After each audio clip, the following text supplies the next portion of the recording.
Ushbu voqea Andijonning Xonobod shahri yaqinida joylashgan Soyasizlar qishlog'ida sodir bo'lgan. Bu qishloq haqida ko'pchilik hech narsa bilmaydi. Tayyor bo'lsangiz, hikoyani diqqat bilan tinglang.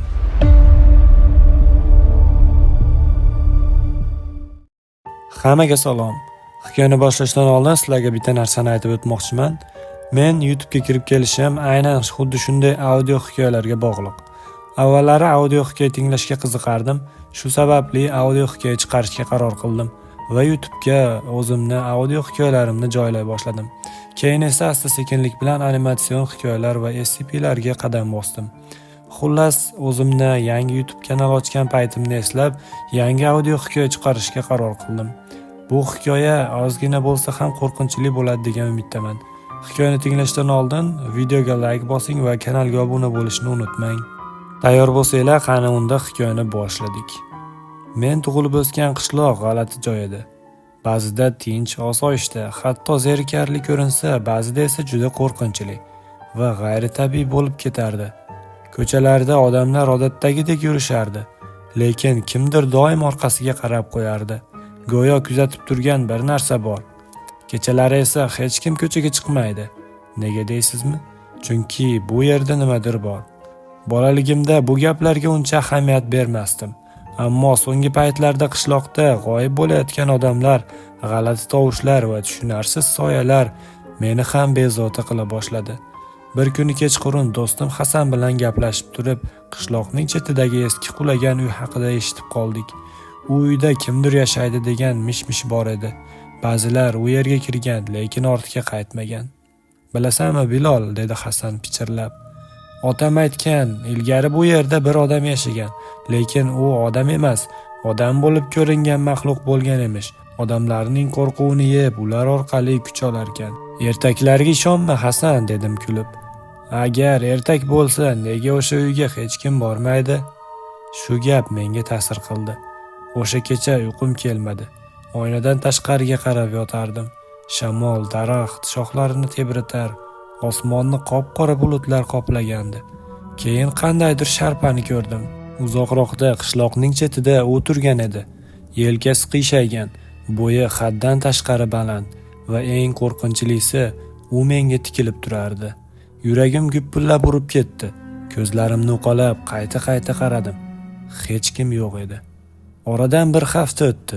Qishloqda yana bir odam yo'qoldi. Bu safar Hasanning ammasi. O'sha qulagan uy atrofida izlar topildi. Men esa tushlarimda hamon o'sha maxluqni ko'rardim. Uning ko'zlari qora bo'shliq edi va har safar men uni tushimda ko'rsam, kimdir yo'qolardi. Bir kuni men bardam bo'lishga qaror qildim. O'sha uyni tekshirib ko'rmoqchi edim. O'zimni bosib kechasi yo'lga tushdim. Qishloq uyquga ketgan, faqat itlarning ovozi eshitilar edi. Uyning oldiga borganimda yuragim dukkullab urar, qo'llarim muzlab ketgandi. Ichkaridan shitirlash eshitildi. Ichimdan, balki bu faqat shamoldir deb o'zimni ovutdim. Lekin keyin nimadir gapirdi. Shivirlagan ovoz. Bilol, bu yoqqa kir. Qonim sovib ketdi. O'zimning ismimni chaqirayotganini aniq eshitdim. Chekinmoqchi bo'ldim, lekin oyoqlarim qotib qolgandek edi. Nihoyat zo'rg'a ortga burildim va qochdim. Ertasi kuni yana bir odam yo'qoldi. Bu safar Hasan. Endi men ham bilaman. U bor, u qishloqda yashaydi. U biz bilan birga, bizning soyalarimizda, bizning oramizda va u men haqimda biladi. Va u meni kutyapti. Hasan yo'qolgach, qishloqdagilar hushyor tortdi. Ammo hech kim ochiqchasiga bu haqida gapirmasdi. Faqat shivir-shivir pichirlash, lekin hech kim bu voqealar ortida nima borligini ochiq tan olmasdi. Men esa tinchimni yo'qotdim. Har kuni kechasi derazamdan o'sha qulagan uyning tomoniga qarardim. Har safar u yerda g'alati soyalar o'tayotgandek bo'lar edi. Go'yoki kimdir ichkarida harakat qilayotgandi yoki nimadir. Bir kecha eshik taqilladi. Bilol sovuq ter bosdi. Ovoz juda past, ammo aniq eshitildi. Eshik ortida kimdir turardi. Yuragim dukkullab ura boshladi. Ichimda esa vahima uyg'ondi. Sekin oyoqlarimni sudrab borib eshikka yaqinlashdim. Kim bu? Ovozim titradi. Jimlik. Keyin esa shivirlash. eshikni och. Men seskanib ortga chekindim. Ichkaridan qulfni buray deb qo'limni uzatsam, eshik o'z-o'zidan g'ijillab ochildi. Tashqarida hech kim yo'q edi, faqat qorong'ulik. Lekin men ko'rdim, 2 qadam narida nimadir turardi. U aniq inson emasdi. Uning gavdasi uzun va ingichka, qo'llari odamlarnikidan uzunroq. Va eng qo'rqinchlisi, u butunlay soyaga singib ketgandek edi. Faqat ko'zlari oq rangdagi chaqnab turgan 2 ko'zi bor edi xolos. Men baqirib yubordim va eshikni yopishga urindim, ammo qo'llarim kuchsiz edi. Oyoqlarim titrab ketdi. Ovoz chaqirishiga ham ojiz qoldim. U mendan bir necha qadam narida turar edi. Asta-asta yaqinlashardi. Qandaydir kuch meni ortga tortdi. Baqirib yubordim va yiqildim. O'zimni qayerdadir qorong'u joyda his qildim. Atrofimdagi hamma narsa xira-shira, xuddi tuman orasidagi soyalar edi. Birdan quloqlarimda shivir eshitildi. Hasan biz bilan. Qo'rquvdan ichim bo'shab ketdi. Ovoz boshimning ichida edi. Men qayerdaman? U nimani nazarda tutyapti? Hasan tirikmi? Birdan hammasi qorayib ketdi. Ko'zimni ochganimda o'zimni qishloq chetidagi eski uy oldida topdim. Oyoqlarim titrar, nafas olishga qiynalar edim. Nega bu yerga keldim? O'zim buni istamadim. Uy eshigi yarim ochiq edi. Ichkaridan o'sha shivirlash eshitilardi. Ichimda bu joyga kirmasam kerak degan fikr bo'lsa-da, qandaydir g'ayritabiiy kuch meni ichkariga tortardi. Ichkariga qadam bosganim zahoti havo og'irlashdi. Hidi juda ham sassiq va badbo'y edi. Go'yo chirigan narsa yotgandek. Yon atrofga qaradim. Hamma joy chang bosgan.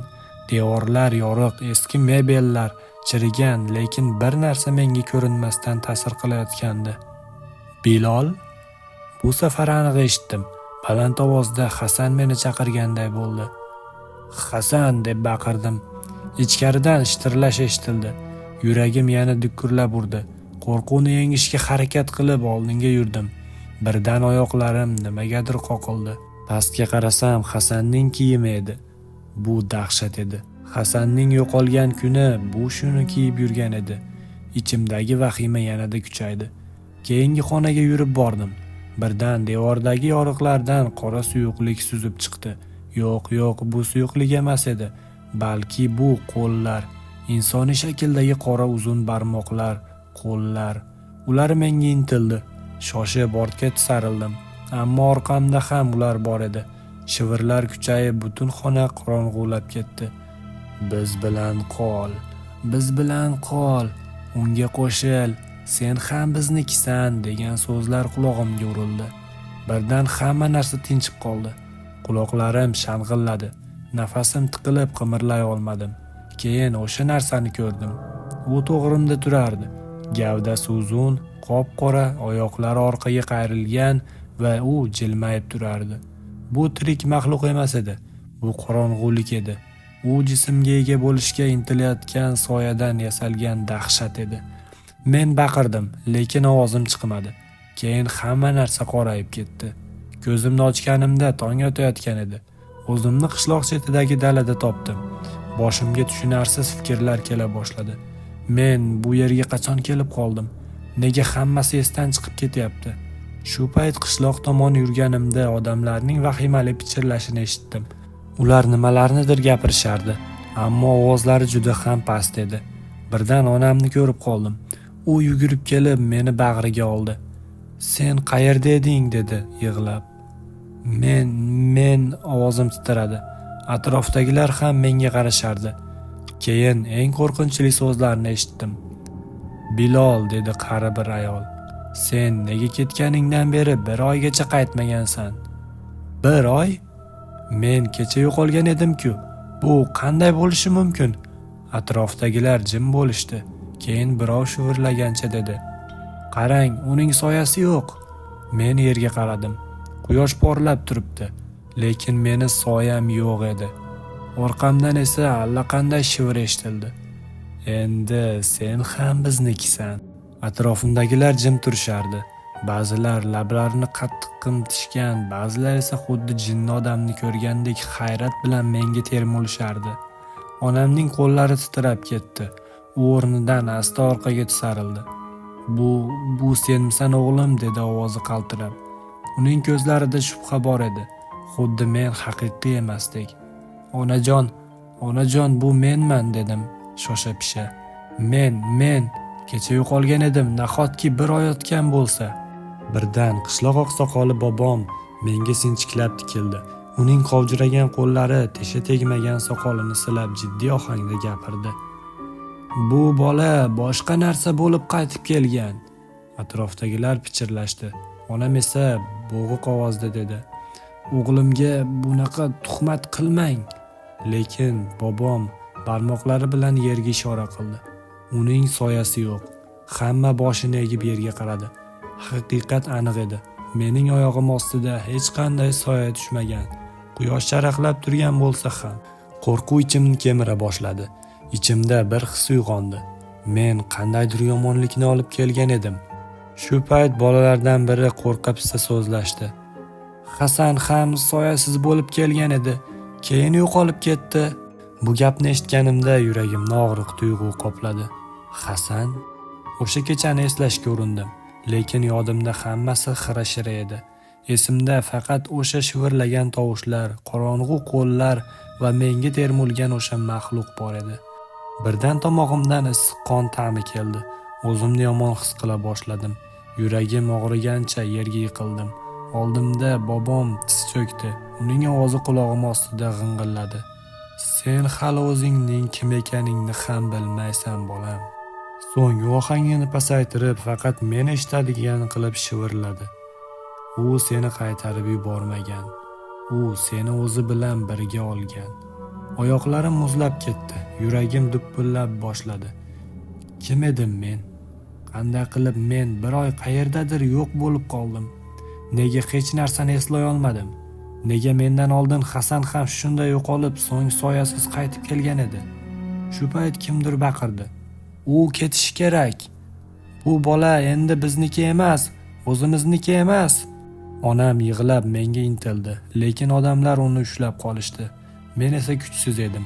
Qo'llarimni ko'tarishga ham madorim yo'q edi. Bobom jiddiy ohangda dedi: "Uni tashlab ketish kerak. Agar biz uni saqlasak, boshqalar ham ketib shunday bo'lib qaytadi." Orqamda turgan odamlar oldinga yurib meni ko'tarishdi. Ularning qo'llari sovuq edi. Men esa qarshilik ham qila olmadim. Meni qishloqdan olib chiqishdi va o'sha eski qulab tushgan uyning oldiga tashlab ketishdi. Ko'zimni ochganimda tun edi. Atrof jonsiz. Men o'sha uy eshigi oldida yotar edim. O'rnimdan turmoqchi bo'ldim, lekin oyoqlarim ishlamasdi. Hali ham bo'shashib yotardi. Ichkaridan shitirlash eshitildi. Keyin qandaydir soyalarning harakatlanayotganini ko'rdim. Ular devorlarda sirg'anib yurardi. Biroq eng dahshatlisi, men ularning orasida Hasanni ko'rdim. "Bilol", dedi u shivirlagancha. "Hasan?" Nafasim qisirladi. Uning yuzi qorong'uda noaniq edi. Gavdasi esa xuddi tuman orasida singib ketayotgandek. Uning orqasida boshqa soyalarning ko'zlari chaqnardi. Hasan oldinga chiqdi. Uzoqdan hech qanday farq sezilmasdi. Ammo yaqindan qaraganimda terim junjikdi. U endi inson emas edi. Uning terisi qop-qora, soyaga aylanib ketgan, qo'llari odatdan uzunroq va eng dahshatlisi, uning yuzi yo'q edi. Faqat ikkita chuqur qora bo'shliq, og'zi esa yirtilib ketgandek edi. "Bilol, biz bilan qol." Uning ovozi birdan bir nechta odamlarning tovushiga o'xshab ketdi. Atrofim qorayib borardi. Hasanning ortida yanada ko'proq sharpalar paydo bo'ldi. Ularning yuzlari o'chgan, eski qishloq kiyimlarida va hammalari bir xil shivir bilan takrorlashardi. "Biz bilan qol, biz bilan qol, biz bilan qol. Endi sen ham biznikisan." Men qattiq chinqirdim, lekin ovozim chiqmasdi.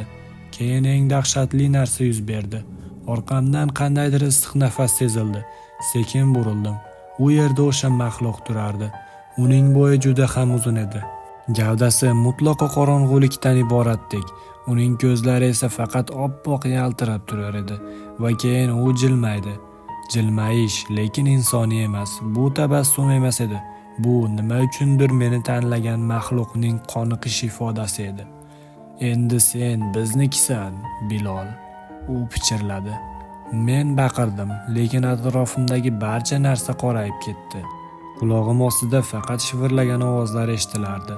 Ular men bilan gaplashayotgandi, lekin men ularning so'zlarini tushunmasdim. Sen endi biznikisan, sen endi biz bilan qolasan, biznikisan, yo'qolganlarning biri. Ko'zlarim atrofga qaradi. Qora soyalar men tomon sudraldi. Ba'zilari gavdali, ba'zilari esa noaniq shakldagi qorong'u sharpalar edi. Lekin ularning eng qo'rqinchlisi o'sha maxluq edi. U menga yaqinlashdi. Gavdasi mutlaq zulmatdan iboratdek tuyular edi. Ko'zlari esa oppoq yaltirab turardi. Men orqaga tisarildim. Yo'q, ovozim titradi. Men bunday bo'lishini xohlamayman. U jilmaydi. Bu kulgu emas edi. Bu insoniy his-tuyg'udan butunlay uzoq nimadir g'ayritabiiy narsa edi. Sen allaqachon tanlangansan. Qo'llarim titrab yerga tushdi. Men o'zimni zaif his qilardim. Xuddi biron narsam yetishmayotgandek, ichim bo'shab borayotgandek. Yo'q, men bunday bo'lishni istamayman. Men bu joyga tegishli emasman. Kuch bilan o'zimni harakatga keltirib orqamga qaradim. Qora sharpalar meni o'rab olgan edi. O'zlarini cho'zib menga yaqinlashardi. Nafas olishim qiyinlashdi. Yuragim hamon gupillardi. Ichimdan nimadir chiqib ketayotgandek tuyulardi. Hayotim, ongim, xayollarim. Lekin to'satdan qandaydir narsa esladim. Men soyasiz edim. Bu nimani anglatardi? Men o'lib bo'lganmidim yoki shunchaki hali to'liq o'lmadimmi? Boshim qattiq og'ridi. Qulog'im ostida shovqin kuchayib borardi. Ularning ovozlari g'ung'illab, shivirlab meni to'liq qoplagan edi. O'zingni tashla, o'zingni bo'sh qo'y, soyamizga qo'shil. Men esa ko'zimni mahkam yumdim. Yo'q, men bunday bo'lishini xohlamayman. Shu payt qandaydir yorug'lik ko'rindi. Ko'z oldimda eski xotiralar porlay boshladi.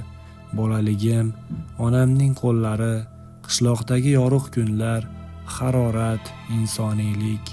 Birdan hammasi g'oyib bo'ldi. O'zimni yerda topdim. Havo sovuq, atrof jimjit. Men tirik edim, lekin hali ham soyam yo'q edi. Tong yorishib kelardi. Hali ham o'sha eski uyning oldida yotardim. Tanam sovuq, qo'llarim esa muzdek. Lekin hozirgina bo'lib o'tgan narsalar tushunmadi yoki haqiqat. Sekin oyoqqa turdim. Tana a'zolarim juda sust edi. Oldimda qishloq ko'rinib turardi. Birdan onamning ko'z oldimga kelishi bilan yuragim o'ynab ketdi. U meni tashlab ketmagandi. Meni qabul qilmoqchi bo'lgandi. Unga qaytishim kerak. Orqamga o'girildim va qishloqqa yurib ketdim. Lekin qadamlarimni u yoqqa bosarkanman nimadir g'alati edi. Atrofimdagi olam odatdagidan jim edi. Hatto shamol ham esmasdi. Qushlar sayramasdi. Yerni bosgan paytim hech qanday ovoz eshitilmasdi. Xuddi bu dunyo men uchun yaratilmagandek. Shu payt qishloq darvozasi oldiga yetib keldim. Nafasim ichimga tushib ketdi. Qishloq ahli shu yerda edi. Hammasi. Onam ham. Lekin ular qimirlamasdi. Barcha odamlar harakatsiz, xuddi haykalga aylangandek turishardi. Ko'zlari ochiq edi, lekin hech kim qimirlamasdi yoki gapirishga ham urinmasdi. Yuragimni qo'rquv qopladi. Onajon deb ohista chaqirdim. U javob bermadi. Yaqinroq bordim. Uning yuzi xuddi mumiyolashgandek oqargan edi. Nafas olayotganini ham seza olmadim. Onamning yonida bobom ham harakatsiz turardi. Barcha odamlar shunday. Qanday dahshat. Ular endi sen uchun emas. Men shitirlash ovozini eshitdim. Sezib turardim. Orqamda kimdir bor edi. Birdan tanam titrab ketdi. Nafasim bo'g'ilib, ko'zimni asta oldinga tikdim. Qishloqdagi odamlar xuddi haykal bo'lib qolishgan va men bunga ishonmasam ham ularning ko'zlari endi men tomon qaramayotgandi. Xuddi men ularning dunyosidan butunlay o'chib ketgandek. Qulog'im ostida esa o'sha shivir eshitildi. Sen boshqa joyga tegishlisan. Orqamdan kelayotgan shitirlash ovozi yaqinlashdi, lekin men burilmadim. Yuragim bo'g'ilib oldinga bir qadam tashladim. Onamning yuziga tikildim. Qo'llarim titradi. Onajon, lekin u qimirlamadi.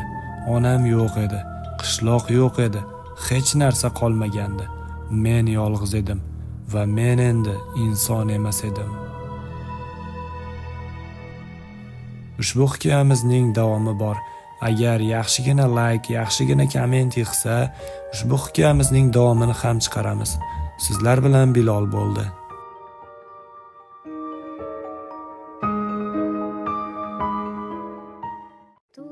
Kanalimizga obuna bo'ling. Bizda sizlar uchun dahshatli hikoyalar